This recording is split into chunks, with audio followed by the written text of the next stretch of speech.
तो ये इंपॉर्टेंट खबर है। खबर दी थी 22 तारीख को ये वाकया हुआ था। आई टुक माई टाइम। ये जो वाकया है ये जनरल आसिम मुनीर के जबरदस्ती ऑर्डर्स के ऊपर आईएसआई के मना करने के बावजूद आईएसआई ने कहा कि ये मत करवाएं काम।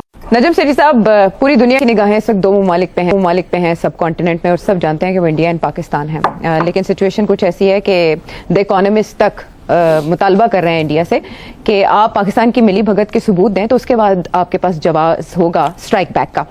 और अब ये खबर पाकिस्तान को हिलाकर रख देगी। खबर है कि भारत ने अपने राफेल फाइटर जेट्स में ब्रह्मोस मिसाइल को लगा दिया है। अभी उस तरह से एक टेंशन तो है। उस्मान साहब, रफाल की जब हम बात करते हैं तो हम जानते हैं कि इसको एक बहुत ही जदीद तैयारा माना जा रहा है, कहा जा रहा है। ये भी कहा जाता है कि ज़ाहिर है ये वॉरहेड्स भी ले जाता है और 70 किलोमीटर दूर तक अपने हदफ को बड़ी आसानी से ये हिट कर सकता है। अगर तो कोई इंटरनेशनल इंटरवेंशन हो गई तो फिर तो ठीक है, वरना उसके बाद उसके विदाउट दैट कॉन्फ्रंटेशन तो लाजमी सी नजर आ।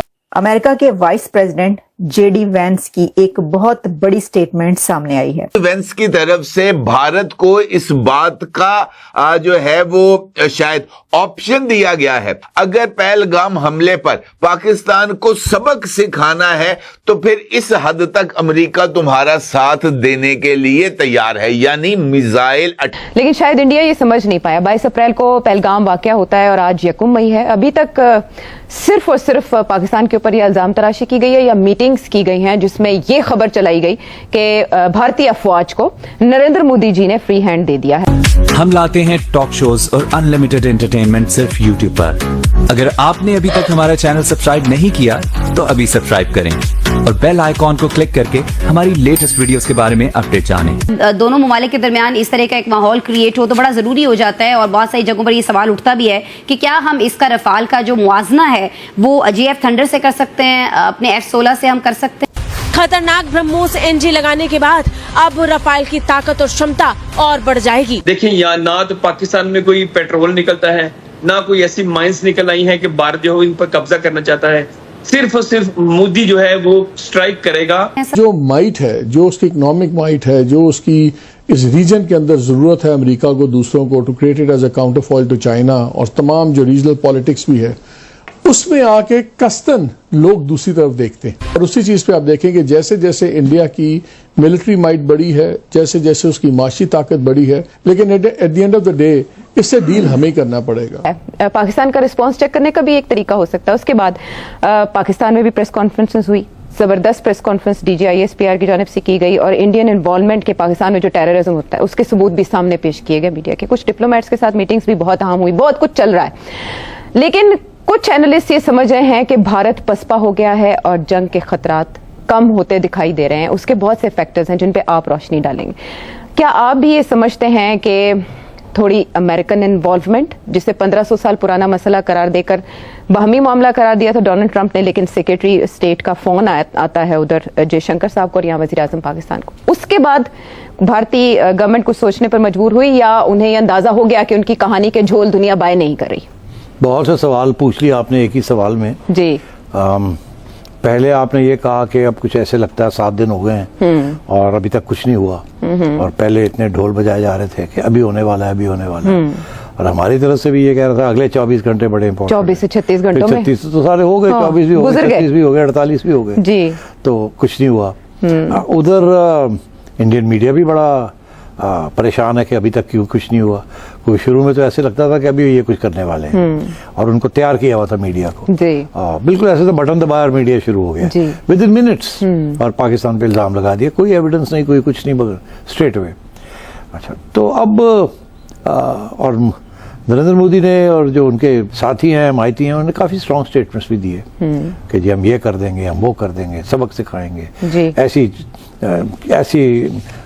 स्ट्राइक करेंगे कि याद रखेंगे, ये स्पेक्टेकुलर होगी, ये होगा वो। मगर और उसके बाद फिर यहाँ से एक बड़ा सोबर किस्म का जवाब आया कि जो आप करेंगे हम 1+ कर देंगे, और हमें पता है कि आप क्या कर सकते हैं और क्या नहीं कर सकते। सो इसनो, और इसीलिए जो सारी जंग थी शुरू में तो ऐसे लगता था कि होने वाली है, मगर वो न्यूज़रूम के अंदर हो रही थी। वहाँ यहाँ लोग मीम्स बना रहे थे, मजाक उड़ा रहे थे। एक तो मेरा फेवरेट मजाक यही था कि पाकिस्तान की सिक्योरिटी सिचुएशन ठीक नहीं है, इंडिया ने तजवीज दी है कि दुबई में जाके लड़ाई कर लेते हैं। जंग दुबई में होगी, neutral venue.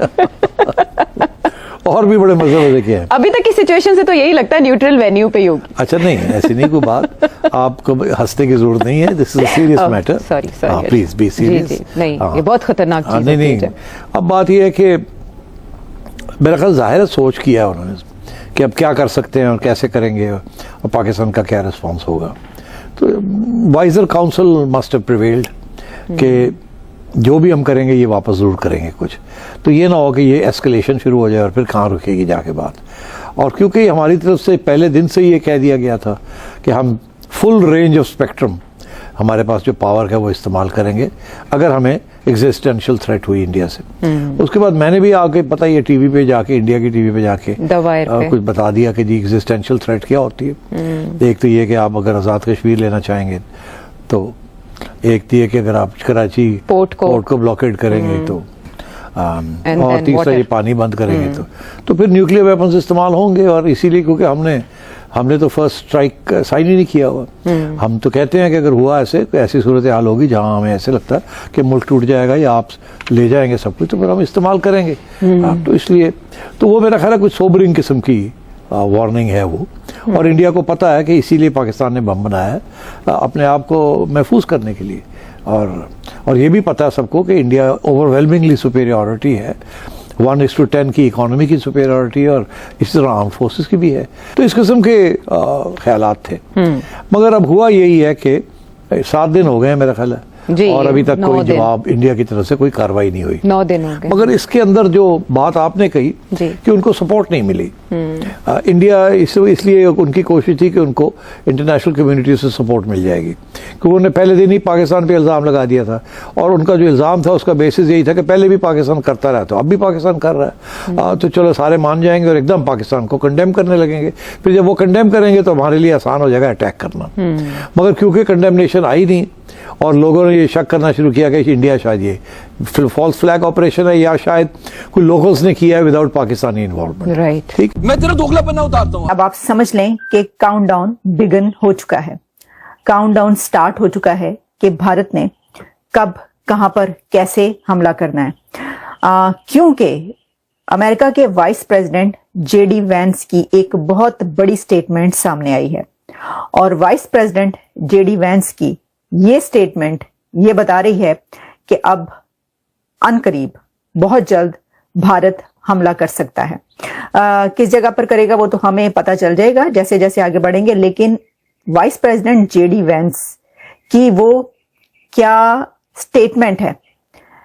Vice president JD Vance ने इंडिया को यहां तक बैक किया है कि इंडिया के स्टैंड्स को, कि उन्होंने एक इंटरव्यू में एक सवाल के जवाब में ये कहा है कि भारत हमला करेगा और भारत हमला करे, लेकिन हमने उसको ये कहा है कि ज्यादा कोई बड़ा कॉन्फ्लिक्ट या तनाजा जो है ना वो जन्म ना ले।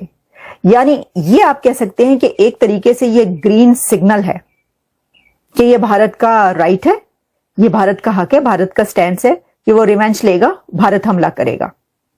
अच्छा, और फिर वाइस प्रेसिडेंट जेडी वैंस की वजह से पाकिस्तान को जो है वो पुश किया गया है और कहा गया है कि एक्ट करें और जो टेररिज्म के खिलाफ इंडिया के साथ मिलकर, भारत के साथ मिलकर दहशतगर्दी के खिलाफ काम करें, इन्वेस्टिगेट करें। यह भी कहा है जेडी वैंस ने। एग्जैक्टली मैं वर्ड्स बताती हूं, फिर हम आगे बढ़ेंगे कि क्यों ये, एक तो ये स्टेटमेंट है जिसकी वजह से ऐसा महसूस होता है कि एक बड़ी, यानी आप ये कह सकते हैं एक बड़ी से, जो कि कहीं किसी भी ऐसे उसमें किसी कंट्री की तरफ से आती है, वो आ गई है। और एक और वजह है जिसकी वजह से मैं ये कह रही हूं कि अब कुछ ही घंटों के अंदर, हो सकता है कि चंद घंटों के बाद कोई आपको ऐसी खबर मिले कि इंडिया की तरफ से एक्शन ले लिया गया है। वो कौन सी खबर है उस पर बाद में आते हैं। पहले आप ये सुन लें कि वाइस प्रेसिडेंट जेडी वैंस ने ये कहा कि इंडिया जो है वो हमला करे, लेकिन जो ये है कोई ऐसे ब्रॉडर रीजनल कॉन्फ्लिक्ट की तरफ ना बढ़े। तो आपको ये वीडियो कैसा लगा कमेंट बॉक्स में जरूर लिखिए। इस वीडियो को लाइक कीजिए, शेयर कीजिए, सब्सक्राइब करना ना भूलिए आपके चैनल EFC.Z को। तो मिलते हैं अगली वीडियो में। जय हिंद।